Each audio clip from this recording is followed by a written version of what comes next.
ഹരി ഓം നാരായണ.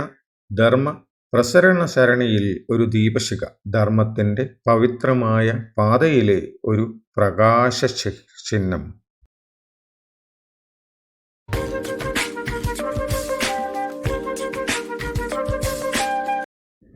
ഹരി ഓം.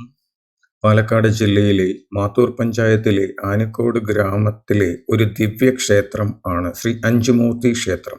1100 വർഷം പഴക്കമുള്ള ക്ഷേത്രം ഗണപതി, ശിവൻ, പാർവതീദേവി, വിഷ്ണു, അയ്യപ്പൻ എന്നിവരെ തുല്യ പ്രാധാന്യത്തോടെ ആരാധിക്കുന്നു.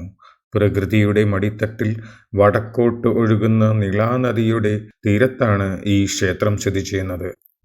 നീളാനദിയെ ഇവിടെ വിശുദ്ധ ഗംഗയായി ആരാധിക്കുന്നു. പാലക്കാട്ടുകാർ ബലിതർപ്പണത്തിനായി തിരുവല്ലാമലയാണ് സാധാരണ ആശ്രയിക്കാറുള്ളത്. പക്ഷേ ഇപ്പോൾ അഞ്ചുമൂർത്തി ക്ഷേത്രത്തിൽ ഈ ഫെസിലിറ്റി അവൈലബിൾ ആണ്. ഇപ്പോൾ എല്ലാവരും തിഥി, അതായത് പിതൃതർപ്പണം ചെയ്യാനായി, ആണ്ടുബലി എന്നിവ ചെയ്യാനായി പാലക്കാടുള്ള ആനിക്കോടുള്ള അഞ്ചുമൂർത്തി ക്ഷേത്രത്തിൽ ആണ് പോകുന്നത്. പിതൃതർപ്പണം ചെയ്യുമ്പോൾ മന്ത്രവും അതിൻ്റെ അർത്ഥം കൂടി മനസ്സിലാക്കുന്നത് നല്ലതാണ്. പിതൃതർപ്പണം കൂടുതലായും ചെയ്യുന്നത് പുണ്യകേന്ദ്രങ്ങളിലാണ്. പിതൃതർപ്പണത്തിനുള്ള മന്ത്രങ്ങൾക്ക് അതിവിശാലമായ അർത്ഥങ്ങളാണുള്ളത്.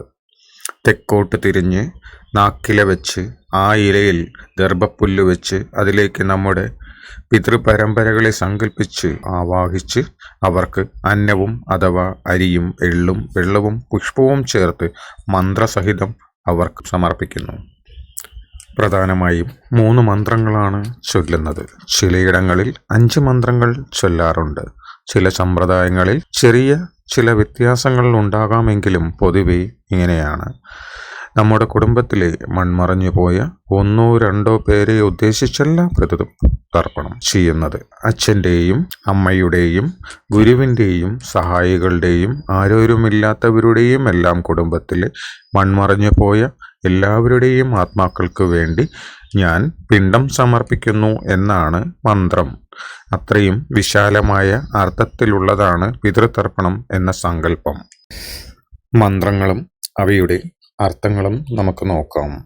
ആ ബ്രഹ്മണോദയ പിതൃവംശ ജാത മാതൃതഥാവംശ ഭവ മദീയ വംശദ്വയസ്മിൻ മമ ദാസഭൂത ഭൂദ്യതൈവ ആശ്രിതസേവകാശ്വ മിത്രാണി സംഖ്യ പരവശ്യവൃക്ഷ ദൃഷ്ടാശ്ച കൃതോപകാര ജന്മാന്തരേ യേ മമ സംഗാച്ഛ വേദ്യസ്വയം പിണ്ഡബലീം ദദാമി.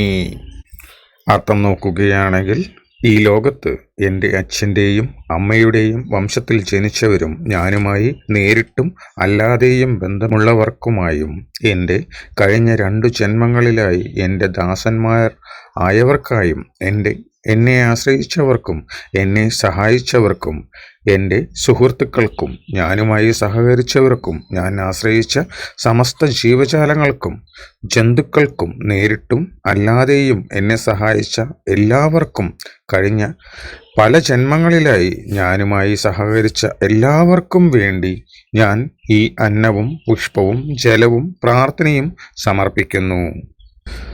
മാതൃവംശ പ്രദായേശ പിതൃവംശ തദൈവ ച ഗുരു ശ്വസുര ബന്ധുനാം യേ ചൈതന്യേ ബാന്ധവാമൃത യേ മേ കുലേ ലുപ്തപിണ്ഡ പുത്രദ്വാരാ വിവർജിത ക്രിയാ ലോപ ഹതാശ്വൈവ ജാത്യന്ത പങ്കവസ്തത വിരൂപ ആമഗർഭാശ്വ ജ്ഞാത കുലേ മമ ഭൂമൗ ദത്തേന ബലിന തൃപ്തയാന്തു പരാം ഗതിം. അർത്ഥം നോക്കാം. എൻ്റെ അമ്മയുടെ കുലത്തിൽ നിന്ന് വേർപെട്ടുപോയ എല്ലാവർക്കും, എൻ്റെ അച്ഛൻ്റെ ഗുരുവിൻ്റെ ബന്ധുക്കളുടെ കുലത്തിൽ നിന്ന് വേർപെട്ടുപോയ എല്ലാവർക്കും, കഴിഞ്ഞ കാലത്തിൽ പിണ്ഡസമർപ്പണം സ്വീകരിക്കാൻ കഴിയാതിരുന്ന എല്ലാവർക്കും, മക്കളോ ഭാര്യയോ ഭർത്താവോ ഇല്ലാത്തത് കാരണം വിഷമിക്കേണ്ടി വന്ന എല്ലാവർക്കും, പലവിധ കാരണങ്ങളാൽ മറ്റുള്ളവർക്ക് വേണ്ടി നല്ലത് ചെയ്യുവാൻ സാധിക്കാതിരുന്ന എല്ലാവർക്കും, പട്ടിണിയിൽ ജനിക്കുകയും ജീവിക്കുകയും മരിക്കുകയും ചെയ്ത എല്ലാവർക്കു വേണ്ടിയും, അടുക്കാൻ പറ്റാത്തവർക്ക് വേണ്ടിയും, ആയുസ്സെത്താതെ മരിച്ചവർക്ക് വേണ്ടിയും, ഈ ലോകം കാണാനാകാതെ അമ്മയുടെ ഗർഭപാത്രത്തിൽ തന്നെ മരിച്ചവർക്ക് വേണ്ടിയും, എൻ്റെ അറിവിൽപ്പെട്ടതും അറിയപ്പെടാത്തതുമായ ബന്ധുക്കൾക്കു വേണ്ടിയും ഞാൻ ഈ പ്രാർത്ഥനയും അന്നവും ജലവും പുഷ്പവും സമർപ്പിക്കുന്നു. ഞാൻ ഈ ലോകത്തിലുള്ളതെല്ലാം അവരുടെ ലോകത്തിൽ സന്തോഷിപ്പിച്ചു നിർത്തുന്നതിനായി സമർപ്പിക്കുന്നു. അതീതകുല കുടിനാം സപ്ത ദ്വീപ നിവാസിനാം പ്രാണിനാം ഉദകം ദത്തം അക്ഷയം ഉത്തിഷ്ഠതു. അർത്ഥം നോക്കാം. ഇവിടെ ജീവിച്ചിരിക്കുന്നതായ എല്ലാ ജീവജാലങ്ങൾക്കും, ഈ 7 ലോകത്തിലും അനേക ലക്ഷം വർഷങ്ങൾ ഇവിടെ ഉണ്ടായിരുന്ന ജീവിച്ചിരുന്ന എല്ലാവർക്കും വേണ്ടിയും ഞാൻ ഈ പുഷ്പവും അന്നവും ജലവും അവരുടെ ആത്മാക്കളുടെ സന്തോഷത്തിനായി സമർപ്പിക്കുന്നു. അവർ അവരുടെ ലോകത്തിൽ സന്തോഷിച്ചിരിക്കുന്നതിനായും അവിടെയിരുന്നു നമ്മളെ അനുഗ്രഹിക്കുന്നതിനായും ഞാൻ ഒരിക്കൽ കൂടി ഈ പുഷ്പവും ജലവും അന്നവും സമർപ്പിക്കുന്നു. നന്ദി.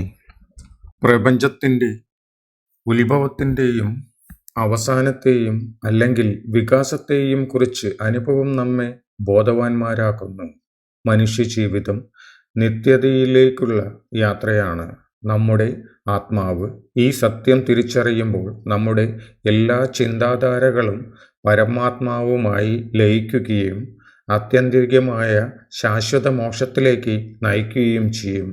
ഈ തിരിച്ചറിവുകളെയെല്ലാം നമ്മുടെ വിശുദ്ധ സംസ്കാരത്തിൻ്റെ വേദഗ്രന്ഥങ്ങളിലൂടെ മാത്രമേ നേടാനാവൂ എന്ന് വ്യക്തമാണ്. മഹത്തായ നദികളുടെ തീരത്താണ് മഹത്തായ നാഗരികത ജനിക്കുന്നത്. അത് ഒരിക്കലും അവസാനിക്കുന്നില്ല, പക്ഷേ പുതിയവയുമായി ലയിച്ച് മുന്നോട്ട് പോകുന്നു. ഈ പുരാതന വിശുദ്ധ നാഗരികതകളുടെ മൂല്യങ്ങൾ ശാസ്ത്രീയ വിശകലനത്തിലൂടെ എങ്ങനെ രൂപപ്പെടുത്തുകയും സംയോജിപ്പിക്കുകയും ചെയ്തുവോ, ആധുനിക യുഗത്തിലും അങ്ങനെ തന്നെ ചെയ്യാം. ഒരു ശ്രീകോവിലിൻ്റെ ആത്മാവ് അതിൻ്റെ ക്ഷേത്രങ്ങളാണ്. ഭഗവത്ഗീത പറയുന്നത് ശയായത് ത്രയതേ ഇതി ക്ഷേത്ര വിശേഷണേ ഗ്രഹയേതേ ഇതി വിഗ്രഹ എന്നാണ്. മനസ്സിൻ്റെയും ശരീരത്തിൻ്റെയും വിശുദ്ധി ആത്മസാക്ഷാത്കാരത്തിന് അത്യന്താപേക്ഷിതമായതുപോലെ ഏതൊരു ക്ഷേത്രത്തിൻ്റെയും വിശുദ്ധി ആ നാടിൻ്റെ ഐശ്വര്യത്തിനാണ്. ഒരു വെളിച്ചം തിരി അതിൻ്റെ തെളിച്ചം നഷ്ടപ്പെടാതെ അനേകരെ പ്രകാശിപ്പിക്കുന്നത് പോലെ ഈ പവിത്രമായ പഠനക്ഷേത്രം നിത്യതയിലേക്കുള്ള പ്രയാണം തുടരുന്നു.